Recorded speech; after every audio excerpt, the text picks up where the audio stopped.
દીકરી વાલનો દરિયો. પપ્પા, આ વખતે હું ખોટું નથી બોલી રહી. અરે મારી વાત તો સાંભળો. કિંજલના પપ્પા. અરે કિંજલબેન, મને માફ કરજો. સાહેબ અચાનકથી આવી ગયા અને મને પૂછવા લાગ્યા તો ખોટું ના બોલી શક્યો. કઈ વાંધો નહીં. ને તું એક કામ કર, વરસાદ આવે એવું લાગે છે એટલે દુકાનમાં જઈને સૂઈ જા ને સવારે પાછું યાદથી દૂધ લઈ આવજે. હા, તમે મને માફ તો કરી દીધો ને કિંજલબેન. જો ગુલાબ, તું ખોટું બોલ્યો હોત ને તો પપ્પા તને ક્યારેય માફ ન કરે. એટલે તે જે કર્યું છે એ બરાબર જ કર્યું છે. તો પછી તમે જે સાહેબ સાથે ખોટું બોલ્યા એનું શું? ખબર નહીં, પણ આજે આ વીજળી એમના ભરોસા પર પડી છે ને બની શકે કે હું બીજી વાર સાચું પણ બોલું ને તો પણ એ મારો ભરોસો નહીં કરે.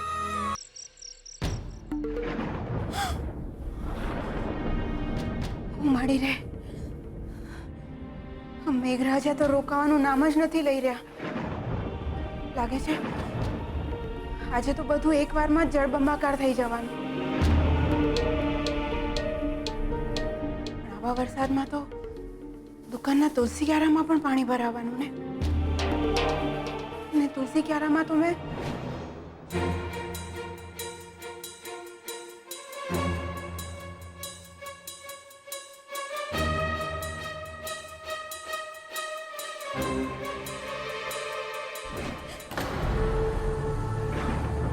સારું છે, પૈસાને તો મેં પ્લાસ્ટિકની થેલીમાં મૂક્યા છે. ના, પણ તો એ વરસાદનું પાણી તો ઉપર આવવાનું જ ને ન કરે નારાયણ, પૈસાને કંઈક થઈ ગયું તો? ના ના, મારે વહેલામાં વહેલી તકે પૈસાને ત્યાંથી ઉપાડી લેવા જોઈએ અને જેના છે એને પહોંચાડી દેવા જોઈએ. સરોજ, ક્યાં જાય છે? અરે જરા દાળ ઢોકળીમાં ઘી તો નાખ. જા રસોડામાં જઈને ઘી લઈ આવ દાળ ઢોકળી માટે. હા હા, હમણાં જ રસોડામાં જઈને લઈ આવું છું.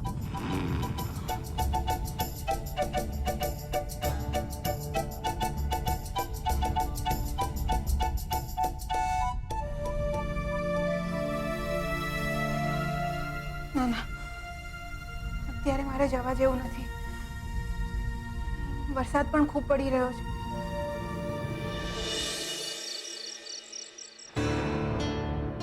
યાર સાચું બોલ, તું પિક્ચર જોવા કેમ ના આવ્યો? ક્યાંથી આવું? 1 કલાક સુધી એની ઓફિસની નીચે ઊભો રહીને એની રાહ જોઈ રાખી મેં. પણ મેડમ તો 5 મિનિટમાં આવું, 15 મિનિટમાં આવું. નહીતર તું ઉપર ઓફિસમાં આવી જા ને તને ખબર છે કે હું એ ઓફિસના દાદરા નથી ચડવાનો એટલે નથી ચડવાનો. ઠીક છે, પણ આ બધી તું મેમેનો કોઈ તો નિવેડો લાવવો પડશે ને. એકવાર શાંતિથી બેસીને વાત તો કરવી પડશે ને. તો એના માટે એની સાથે શું હું વડોદરા જાઉં? વડોદરા? સેજલ ભાભી વડોદરા શું કામ જાય છે? પેલા એનઆરઆઈ પ્રોજેક્ટ માટે? હા, પણ ક્યારે જવાની છે, કેટલા વાગે જવાની છે એને મને નથી જણાવ્યું ને મારે જાણવું પણ નથી. ઉત્કર્ષ યાર, હવે તો હદ છે. દર વખતે એની આગળ પાછળ ફરે રાખો, એને સોરી બોલે રાખો, જાણે કે મને પ્રેમ કરીને મારા પર ઉપકાર કરતી હોય. પણ એનઆરઆઈ પ્રોજેક્ટ માટે સેજલ ભાભીને વડોદરા જવાની શી જરૂર? એમનું ત્યાં શું કામ? ઓ હાલો, હું હવામાં વાત નથી કરી રહ્યો, તને બોલી રહ્યો છું. મને ખબર છે, પણ હું વિચારતો હતો કે તને નથી લાગતું કે તમારા બે વચ્ચે જે થઈ રહ્યું છે એ મેટર જરા સિરિયસ છે? તો છે જ ને. એ ના તો મને ટાઈમ આપે છે કે નથી મારા ફોનનો જવાબ આપતી. આખો દિવસ બસ મને કામ છે ને કામ છે.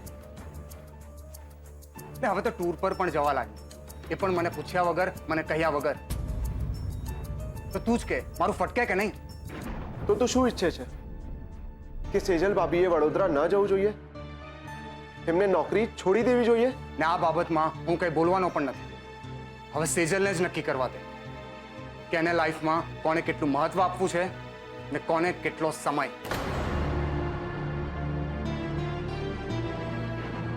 બાપ રે, આ વાદળો કરતા તો વધુ આજે આ ગરજી રહ્યો છે.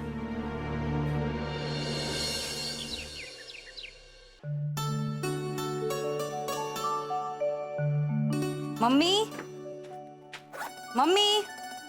શું થયું બેટા? કઈ નહીં. જય શ્રી કૃષ્ણ મમ્મી. જય શ્રી કૃષ્ણ. સેજલ ગઈ? હા, સવારે ડ્રાઈવર લેવા આવી ગયો હતો એટલે ગઈ. અને પિજલ પણ 6 વાગે નીકળી ગઈ.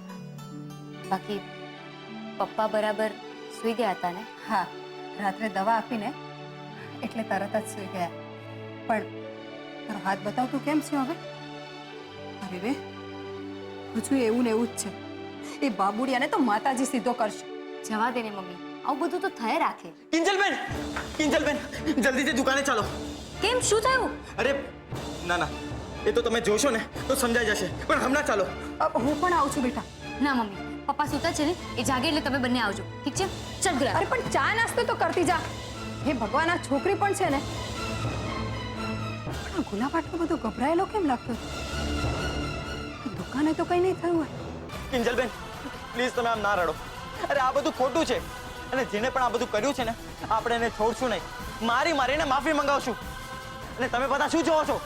કઈ કામ ધંધો નથી? જોઈ લીધા ને પોસ્ટર? હવે નીકળો અહીંયાથી. હેલો ઉત્કર્ષભાઈ, હા તમે જલ્દીથી દુકાને આવી જાઓ.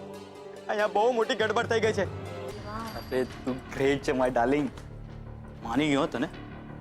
અને કહેવાય ખૂન કા બદલા ખૂન से.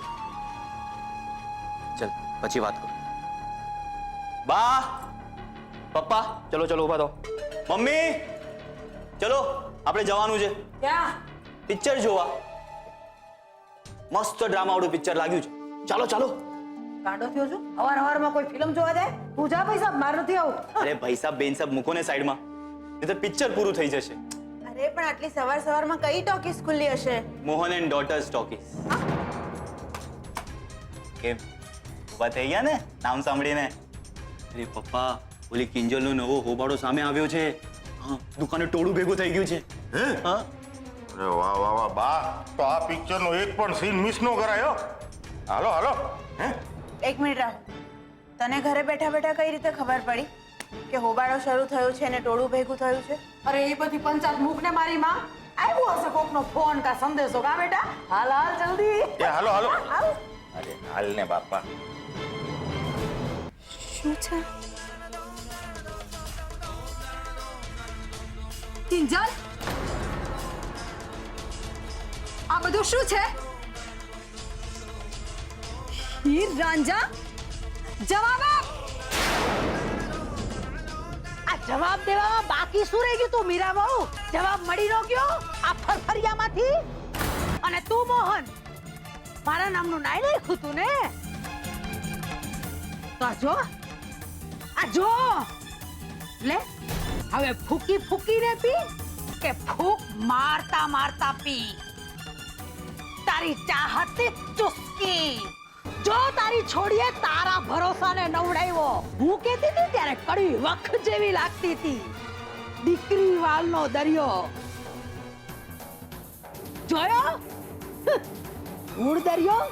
અરે ગટર છે ગટર.